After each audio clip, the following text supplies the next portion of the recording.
ღმერთმა მოგცეს ძალა, რომ ჩვენი სულიერი ცხოვრება იყოს გონიერებით, მოაზროვნეობით, სიმდაბლით წარმართული, რომ უბრალოდ რელიგიურ არსებებად არ დავრჩეთ და ის რომ რწმენა გვაქვს, როგორც რამდენჯერმე გითხარით ეს ბოლო შეხვედრების უგეუნებით, სიმონახალი ღვთისმეტყველის სიტყვები არ ახდეს ჩვენზე, რომელიც ამბობს, რომ უკვირს ასეთი რამის არსებობა თავად უკვირს. საშინელად განსაცვიფრებელი რამეაო ესო ამბობს სიმონახალი ღვთისმეტყველი.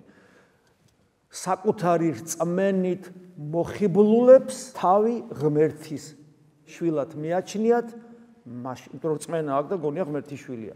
მაშინ როდესაც ღმერთს არ იცნობენ.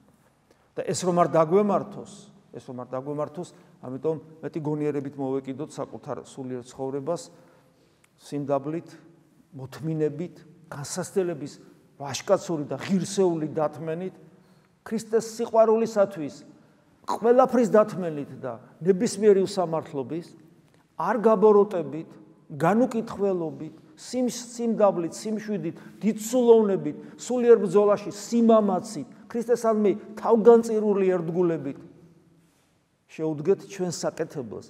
ასე დროს ადამიანის გულს ღმერთი ეხება, აქვე ხორცში მყოფს, აბედნიერებს, ახარებს, ღირსებას ანიჭებს, ანათებს ასეთი ადამიანი. სხვებისათვის მაგალითი ხდება და ასეთ ადამიანს არაფრის აღარ ეშინია ამ ქვეყანაზე. და რაც შეეხება სიკვდილს, რომელსაც თითქმის ყველას ეშინია, თუ ადამიანი ტყვიდან შემცდარი არ არის, სიკვდილის არათუ არ ეშინია, მას ახარებს სიკვდილი, არა სუიციდური განწყობით, არამედ ქრისტესთან შეხვედრის შესაძლებლობას რომ აძლევს, იმ სიხარულით ახარებს. აი ეს არის და მე კიდე რაც გველოდება ღმერთის წყალობით ეს გონება მიუწვდომელი ბედნიერება და სიხარული ჩვენ ამისთვის დავიბადენით ჩვენ ამისთვის მოგვიყვანა უფალმა აქ და ამისთვის დაგვარქვა დიდი სახელი ქრისტიანისა ამინ